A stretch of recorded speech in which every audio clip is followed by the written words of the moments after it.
ఇక తిరుపతి నుంచి బ్రేకింగ్ చూస్తున్నాం. తిరుపతిలో ఏసీబీ దాడులు కొనసాగుతున్నాయి.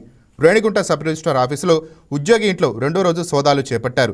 తిరుమలేష్పై ఆదాయానికి మించి ఆస్తులు ఉన్నాయనే ఆరోపణలు వస్తున్న నేపథ్యంలో తిరుపతి, నెల్లూరు జిల్లాలో 6 చోట్ల ఏసీపీ అధికారులు తనిఖీలు చేపట్టారు.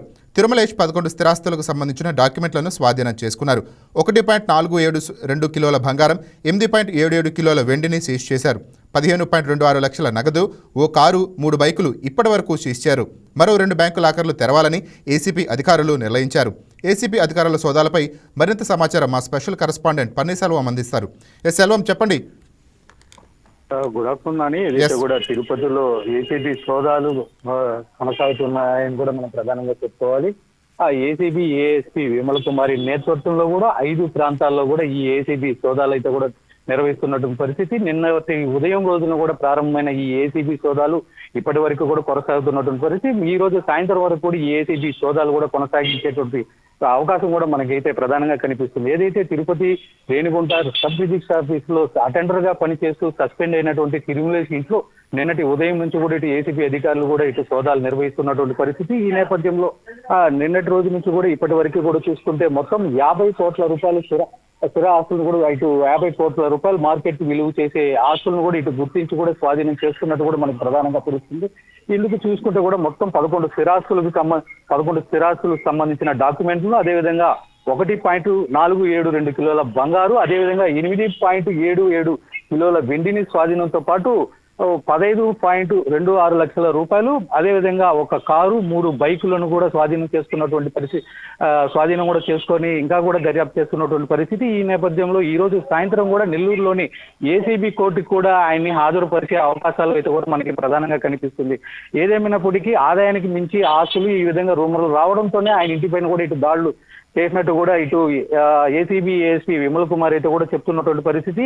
దీనికి సంబంధించి చూసుకుంటే ఈయనకు ప్రధానంగా తిరుపతిలో 3 ప్రాంతాల్లో, అంటే తిరుపతి రామచంద్ర నగర్, అదేవిధంగా ఈ సంబంధించి కూడా తుమ్మలగుంట సంబంధించి గిరిపురం, అదేవిధంగా మరో ప్రాంతంలో కూడా 3 ప్రాంతాలు కాగా మరో నెల్లూరులో డీసీ కాలనీలో సంబంధించి కూడా ఎవరైతే ఇతని కజిన్ బ్రదర్స్ ఉన్నారో వాళ్ళ చోట కూడా ఇటు తనిఖీలు కూడా నిర్వహిస్తున్నట్టు కూడా ఇటు ఏసీబీ అధికారులు చెప్పారు. దీనికి సంబంధించి ప్రధానంగా చూసుకుంటే ఇప్పటివరకు ఈ 50 కోట్ల రూపాయలు మార్కెట్ విలువ చేసే ఆస్తులను సీజ్ చేశాం.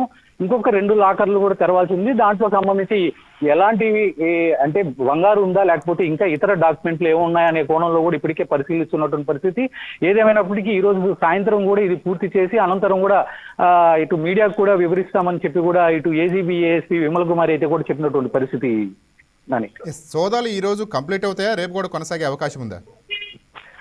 రైట్, ఏదైతే చూసుకుంటే మాత్రం ఇతని మీద అనేక ఆరోపణలు గతంలో కావచ్చు చాలా చోట్ల కూడా ఇతను ఫస్ట్ మొదటిగా హెల్త్ డిపార్ట్మెంట్ లో పనిచేస్తూ కూడా అటు తర్వాత అంటే హెల్త్ డిపార్ట్మెంట్ పోస్టింగ్ వచ్చినప్పటికీ దాన్ని డిప్యూటేషన్ మీద దీనికి ఈ సబ్ రిజిస్ట్రార్ ఆఫీసుకు మార్చుకొని సుమారు 20 ఏళ్లుగా కూడా ఇక్కడ విధులు నిర్వహిస్తున్నటువంటి పరిస్థితి. ఈయన కూడా దీనికి సంబంధించి చూసుకుంటే అనేక విషయాల్లో కూడా ఈయన తలదొచ్చడం చేత ఇతన్ని కూడా అధికారులు సస్పెండ్ చేశారు. ఈ నేపథ్యంలో కూడా ఇతని దగ్గర భారీగా ఆస్తులు అంటే ఆదాయానికి మించి అక్రమంగా ఆస్తులు సంపాదించినట్టు కూడా ఇటు అధికారులు గుర్తించారు. ఈ నేపథ్యంలో ఇటు ఏసీబీ అధికారులు కూడా నిన్నటి ఉదయం నుంచి కూడా వాళ్ళ ఇంట్లో ఏదైతే ప్రధానంగా ఆయన అనుచరులు కావచ్చు, ఆయన బంధుమిత్రులు ఇంట్లో కూడా ఇటు సోదాలు నిర్వహిస్తున్నటువంటి ఈ రోజు సాయంత్రానికి మాత్రం ఈ సోదాలు కూడా పూర్తయ్యి అనంతరం ఈ నెల్లూరులోని ఏసీబీ కోర్టుకు పరచనున్నట్లు కూడా ఇటు ఏసీబీ అధికారులు అయితే తెలిపినటువంటి పరిస్థితి.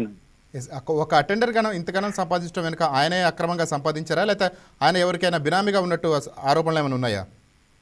రైట్, ఏదైతే కూడా చూసుకుంటే ఒక అటెండర్ స్థాయి ఉద్యోగి ఈయనే దీంట్లో కీలకంగా వ్యవహరించి భారీ మొత్తంలో కూడా సంపాదించినట్టు ఇటు ఏసీబీ అధికారులు గుర్తించారు. ఈయన ఎవరికి అయితే కూడా బినామీగా ఉన్నాడా లేదా అన్న విషయం మాత్రం ఇటు ఏసీబీ అధికారులు మాత్రం దాన్ని నివృత్తి చేయాల్సిన అవసరం అయితే ఉన్నటువంటి పరిస్థితి. ఏదేమైనప్పటికీ ప్రస్తుతానికి ఇతనికి సంబంధించిన బంధుమిత్రుల ఇంట్లో మాత్రమే సోదాలు నిర్వహిస్తున్నారు. దీనికి ఇప్పటివరకు చూసుకుంటే మాత్రం 50 కోట్ల రూపాయలు ఆస్తి వరకు గుర్తించి ఇటు ఏసీబీ అధికారులు హవాకైనటువంటి పరిస్థితి నెలకొంది. అయితే ఏదేమైనప్పటికీ ఈ రోజు సాయంత్రం మాత్రం ఇతని ఏసీబీ కోర్టుకి హాజరుపరిచే అవకాశం అయితే మనకు కనపడుతుంది. Yes, thank you, Salvam.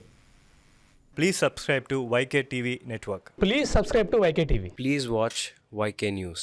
Don't forget to subscribe YK News channel.